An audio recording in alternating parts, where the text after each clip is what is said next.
កើតទុកព្រោះគេមិនស្រឡាញ់មុខគូឲ្យចាញ់សត្វបាក់សាត្រឹមស្លាប់មួយគូសាងគ្រួសារស្រឡាញ់អាត្មារក្សាកូនមើលមេសំណក់និងមេឆ្មាអាឈ្មោលទៅណាដូចស្លាប់សូនខ្លួនឯងបំបៅដោះច្រើនកូនចិត្តមិនស្រពោនស្រពប់ឡើយពិតមែនមនុស្សយើងមិនមែនសត្វ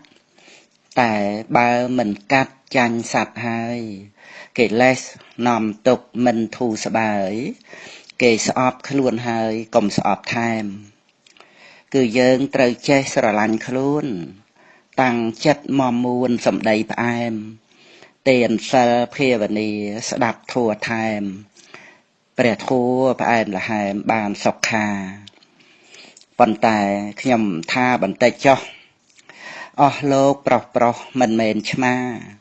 មិនមែនសនក់នោះឡើយណាត្រូវចេះរក្សាប្រពន្ធកូនចំណែកស្រីវិញក៏សូមថាត្រូវធ្វើមេត្តាធ្វើជីដូនចម្លងកូនចៅដូចជាក្បូនមានប្តីមានកូនកុំភ្លេចខ្លួន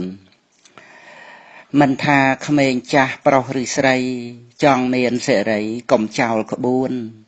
ច្បាប់ស្រីច្បាប់ប្រុសឲ្យថែខ្លួនបរមត្តពោលផ្ទួន